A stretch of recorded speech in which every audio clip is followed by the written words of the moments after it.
Assalamualaikum warahmatullahi wabarakatuh.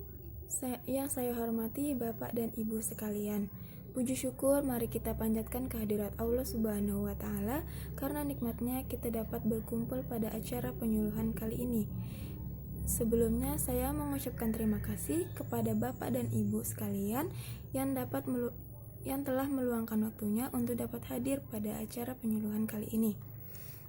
Adapun tujuan dari penyuluhan kali ini yaitu untuk memberikan informasi tentang salah satu penyakit yang menyerang pencernaan kita, yaitu penyakit MAH. Di sini saya akan menjelaskan apa itu penyakit MAH, bagaimana gejala dari penyakit MAH, bagaimana cara kita mengatasi ketika kita merasakan gejala dari penyakit MAH, bagaimana kita mencegah penyakit MAH, dan bagaimana kita mengobati penyakit MAH. Mungkin Bapak dan Ibu sudah sering mendengar penyakit MAH atau bahkan sudah mengalami penyakit MAH. Penyakit MAH biasanya disebabkan oleh luka terbuka yang terjadi di lapisan dalam lambung atau dapat disebabkan oleh infeksi bakteri, yaitu Helicobacter, atau efek penggunaan obat antiinflamasi non-steroid dan stres. Jadi, penyakit MAH adalah suatu penyakit yang ditandai dengan peningkatan produksi asam lambung sehingga terjadi iritasi pada lambung. Asal-usul MAH berasal dari bahasa Belanda, yaitu demak, yang artinya lambung. MAH masih digunakan untuk menyebutkan kondisi sakit yang biasa diakibatkan karena pola makan yang tidak teratur. Sakit MAH juga kerap diasumsikan sama dengan sakit asam lambung karena ditandai dengan kenaikan asam lambung. Angka kejadian pada gastritis pada beberapa daerah di Indonesia cukup tinggi dengan prevalensi 274.390 kasus dari 238.452.952 jiwa penduduk. Berdasarkan profil kesehatan di Indonesia tahun 2012 merupakan salah satu penyakit dalam 10 penyakit terbanyak pada pasien rawat inap di rumah sakit di Indonesia dengan jumlah 30.154 kasus. Penyakit lambung ini terdiri dari dua macam, yaitu MAH akut dan MAH kronis. Kita akan membahas yang pertama, yaitu MAH kronis. Apa itu MAH kronis? MAH kronis adalah gangguan pencernaan akibat peradangan dinding lambung yang muncul secara perlahan dan bisa bertahap selama berbulan-bulan bahkan bertahun-tahun. Sedangkan MAH akut adalah suatu kondisi saat lapisan lambung mengalami peradangan yang timbul secara tiba-tiba. Mungkin Bapak dan Ibu sekalian sering bertanya-tanya, apa sih sebenarnya penyebab dari penyakit MAH? Jadi, penyakit MAH itu disebabkan oleh beberapa faktor. Yang pertama yaitu faktor gaya hidup yang tidak sehat, seperti merokok, terlalu banyak mengkonsumsi alkohol serta minuman bersoda, makan terlalu cepat dan terlalu banyak mengkonsumsi makan pedas, berlemak serta berminyak. Faktor yang kedua yaitu faktor gangguan saluran pencernaan, penyakit velux asam lambung, peradangan lambung, penyakit keloid, dan batu empedu.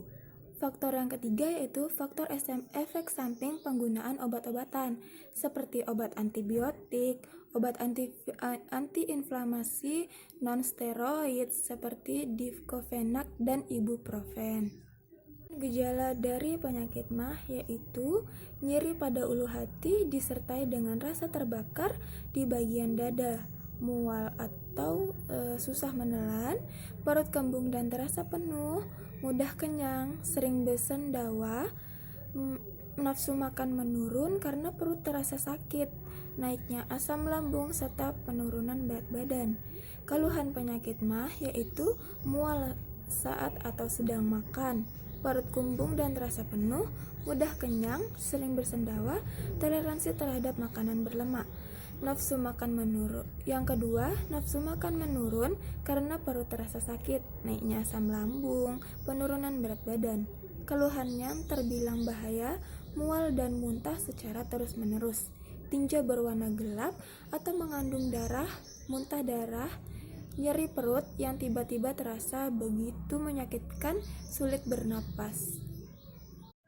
Ada beberapa cara untuk mencegah penyakit MAH agar kita terhindar dari penyakit MAH tersebut. Yang pertama yaitu mengkonsumsi makanan dalam porsi kecil. Yang kedua, makan secara perlahan dan kunyahlah makanan hingga halus sebelum kita menelannya. Yang ketiga, hindari makanan yang mengandung kadar asam tinggi, beserta batasi mengkonsumsi minuman berkafein. Yang keempat, batasi konsumsi makanan pedas, berlemak, berminyak, dan berserat tinggi.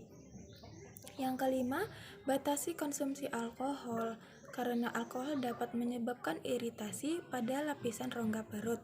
Yang keenam, jangan berbaring setelah makan. 7. Berhenti merokok. 8. Istirahat yang cukup. 9. Hindari olahraga saat perut dalam keadaan penuh. Yang ke-10, hindari mengkonsumsi obat-obatan yang menyebabkan nyeri lambung. Selanjutnya yaitu cara mengobati penyakit MAH. Pengobatannya yaitu dapat kita lakukan dengan yang pertama pengobatan tradisional, yang kedua dengan pengobatan dengan obat-obat kimia. Yang pertama kita akan membahas pengobatan dengan obat tradisional. Banyak sekali bahan-bahan yang dapat kita gunakan untuk mengobati penyakit MAH. Salah satunya yaitu jahe, karena senyawa fenolatnya yang dikatakan dapat meredakan iritasi pada saluran cerna dan mengurangi kontraksi lambung. Untuk memanfaatkan jahe sebagai obat asam lambung alami, kita bisa mengolah jahe tersebut. Seperti yang pertama, kita harus mengupasnya, kemudian kita cuci bersih, lalu kita potong-potong atau kita rajang-rajang, kemudian kita rebus dan air rebusannya kita minum. Yang kedua yaitu dengan bahan alami yaitu kunyit.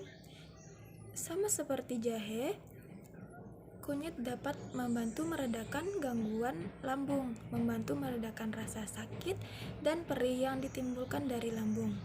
Dan kunyit memiliki kandungan polifenol, senyawa antioksidan yang berfungsi anti peradangan. Senyawa pada obat alami tersebut membantu meredakan asam lambung. Cara pemanfaatannya juga mudah, yaitu dengan cara ambil beberapa ruas dari kunyit, kemudian kita kupas, lalu kita cuci di air mengalir, kemudian kita parut, lalu kita masukkan ke dalam air mendidih, lalu kita saring, kemudian diamkan semalaman. Ambil air yang agak bening, kemudian kita minum 2 kali sehari, di pagi hari sebelum makan serta di malam hari sebelum kita tidur. Yang kedua yaitu pengobatan dengan obat-obatan kimia. Yang pertama bisa kita menggunakan ranitidin. Ranitidin bekerja dengan cara menghambat sekresi asam lambung berlebih. Obat ini diminum 2 kali sehari pada pagi dan malam. Dan penggunaan obat ini harus sesuai dengan petunjuk dokter ya. Yang kedua yaitu promah. Mungkin promah ini banyak sekali beredar di apotik-apotik di Indonesia.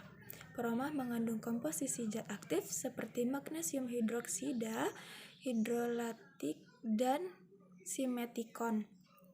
Obat MAH yang satu ini memiliki varian produk antara lain promah tablet, promah cair, promah fruity, dan promah double action. Orang dewasa dapat mengkonsumsi promah, sedangkan anak-anak harus membutuhkan resep dokter.